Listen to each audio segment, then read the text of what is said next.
Welcome to another episode of What is Hashimoto's with Dr. Martin Rutherford. To find out more on any of our topics, or for information on scheduling a consultation with Dr. Rutherford, please visit us at whatishashimotos.com. And now, here's Dr. Rutherford. Okay, today we're going to talk about Hashimoto's and joint pain. So Hashimoto's and joint pain, I mean, they go together, frequently.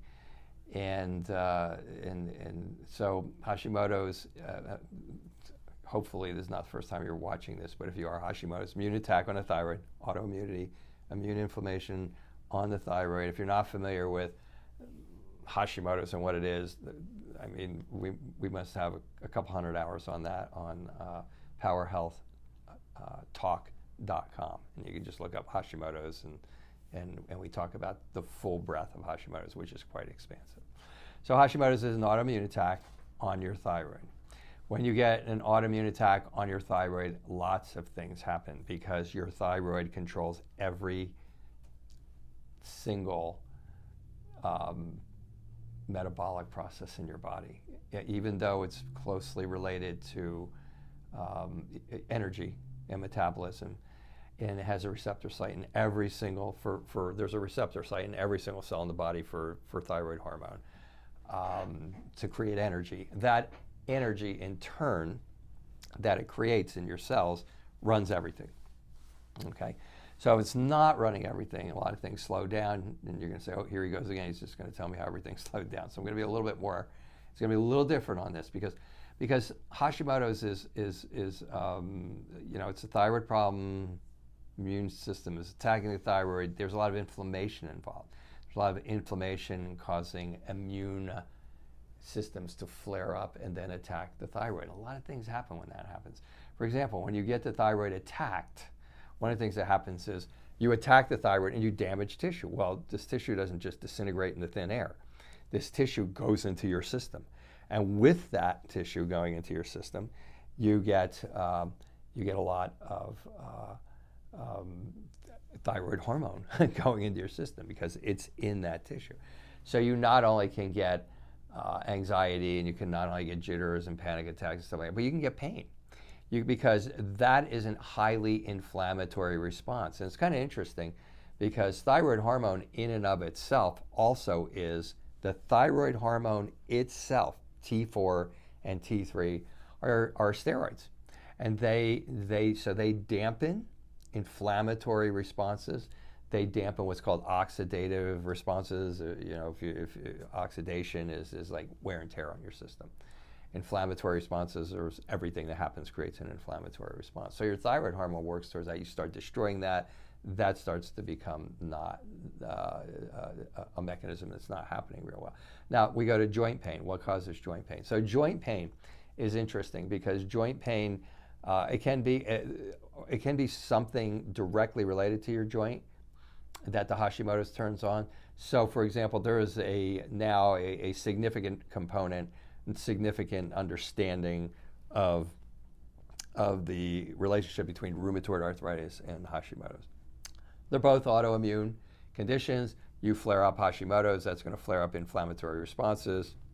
It's going to decrease that's going to decrease or increase oxidative stress. That's going to set off your rheumatoid arthritis. So it can be that. The Hashimoto's indirectly can alter gut function. And there are bacteria in your gut that when they're broken down and they get out, they're called lipopolysaccharides. They can create an inflammatory response virtually almost any place in your body. And I think those are one of the most common causes of joint pain. Joints, for some reason, have metabolites and they have different chemicals that look tasty to the flared up immune system. And this is something that isn't fully understood fully yet. I just read some articles on this just a couple of weeks ago. But there is an understanding that when that inflammatory response goes up and the thyroid hormones start going up and the inflammation to the thyroid hormone starts going up, there's something called molecular mimicry. And so that when the molecules on the thyroid get attacked, for some reason, joints get attacked. The next thing, and also ligaments get attacked. A lot of times, people come in here and they have like bilateral carpal tunnel syndrome, and they're not particularly hard. It's not like they're doing jackhammers all day or typing all day, and it's usually that the thyroid hormone has attacked the thyroid and these ligaments at the same time. People come in with thoracic outlet syndromes. I talked to one yesterday, and they got a pain that goes in their neck, down their arm, into their, and they've been to the chiropractor and they've had MRIs and everything's normal. It's their Hashimoto's. It's the same thing with the joints. The inflammatory response from there has an affinity to attack joints. And particularly if your joint pain comes and goes and you have Hashimoto's, then there's a good chance that the same thing that's causing your Hashimoto's is causing joint pains.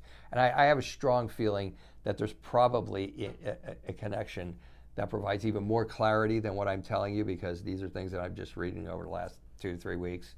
And I see it here every day.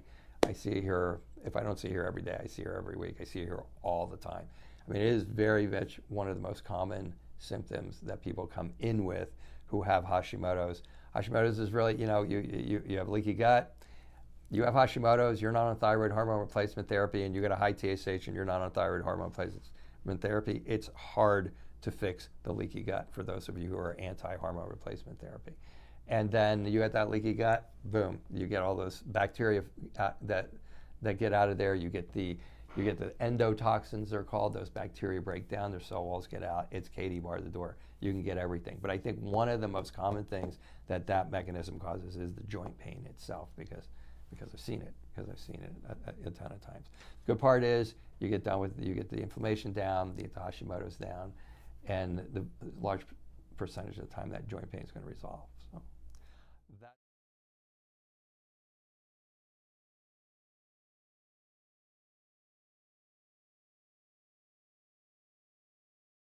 Thank you for joining us for another episode of What is Hashimoto's? To find out more on any of our topics, or for information on scheduling a consultation with Dr. Rutherford, please visit us at whatishashimotos.com.